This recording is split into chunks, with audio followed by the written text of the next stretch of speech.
Corona સહિતની વિશ્વની ખતરનાક આપદાઓ કુદરતી નહીં પરંતુ માનવ સર્જિત છે। ત્યારે આ ષડયંત્રનો પર્દાફાશ કરી વિશ્વને બીમારી મુક્ત કરવાની માંગ સાથે પાલનપુર ખાતે અખિલ ભારતીય અનોપ મંડળ દ્વારા કલેક્ટરને આવેદનપત્ર આપ્યું હતું। કુદરતને માનવ સર્જિત જીવન સૃષ્ટિ બનાવી છે, પરંતુ ક્યારેક માનવ જીવન માટે ખતરો બની શકે નહીં। ત્યારે કોરોના સહિતની બીમારીઓ એ પ્રકૃતિની દેન નથી, પણ માનવ સર્જિત ષડયંત્ર હોવાનો દાવો અનૂપ મંડળે કર્યો છે। અનૂપ મંડળે આ બીમારીઓ માનવ સર્જિત હોય તેની પાછળ કોનો હાથ છે તેની તપાસ કરવાની માંગ સાથે કલેક્ટરને આવેદનપત્ર પાઠવ્યું હતું। અનૂપ મંડળે માનવ સર્જિત આપદાઓ પાછળ એક સમુદાયના લોકો જવાબદાર હોવાની આશંકા વ્યક્ત કરતા તટસ્થ તપાસની માંગ કરી હતી। તેઓએ અનોપદાસજી મહારાજ લિખિત પુસ્તકનો આધાર બનાવી તપાસ કરી વિશ્વને બીમારીથી મુક્ત કરવાની માંગ કરી છે। આજે અમે અહીંયા અમારા અખિલ ભારતીય અનૂપ મંડળ વતીથી જે આવેદનપત્ર આપવા માટે આવ્યા છીએ, એનો મુખ્ય ઉદ્દેશ્ય છે શ્રી અનૂપદાસજી મહારાજે લખેલ કિતાબ જગત હિતકારણીનો સંદેશ જે વિશ્વને બચાવી શકે તેમ છે, તેને પ્રસારિત કરવા માટે કલેક્ટરશ્રીને અહીંયા આવેદનપત્ર આપવાનું છે।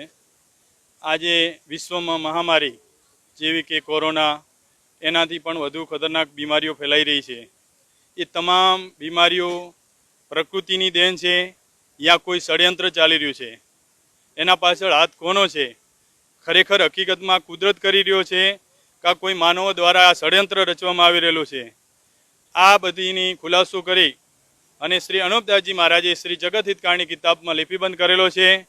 અને એના પાછળ એક માનવ જાતિને આ ષડયંત્ર પાછળ જવાબદાર ઠેર્યો છે।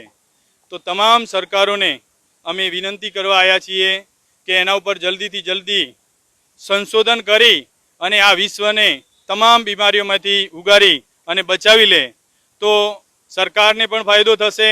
કેમ કે સરકાર હજારો રૂપિયા, આજે કરોડો રૂપિયા ખર્ચી રહી છે દરેક બીમારી પાછળ, અને તેનું કોઈ હલ થતું નથી।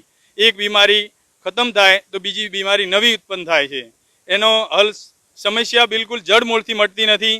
તો આ કિતાબ શ્રી જગત હિતકારણી દ્વારા હું સરકારને ચેતવવા આવ્યા છીએ કે એના અંદર તમામ ઉપાયો લિપિબંધ કરેલા છે, તો એના ઉપર ધ્યાન દી અને જલ્દી જેટલું બને તેટલું જલ્દીથી જલ્દી કામ કરવામાં આવશે તો વિશ્વની તમામ સમસ્યા ખતમ થઈ જશે અને કુદરતીની જે જીવાત્મા બનાવેલા છે તે તમામ જીવોને સુખ અને આરામ મળી જશે। એવી એનામાં કિતાબમાં જવાબદાર ઠેરવેલા છે, એ તમામ એના ઉપર તપાસ કરીને તમે ખુદ જાણી શકો છો। અને એના અંદર જૈન મહાજન, સોદાગર મહાજન બનીએ એમને ખરેખર એના અંદર જે વાતથી ઠેરવેલા છે દોષી, તેના ઉપર તપાસ થવી જોઈએ। અને કોઈ કહેવાનો મતલબ કોઈ પણ જાતના ભેદભાવ વગર આ તપાસ થાય તો 100% એનું રિઝલ્ટ આવે એમ છે।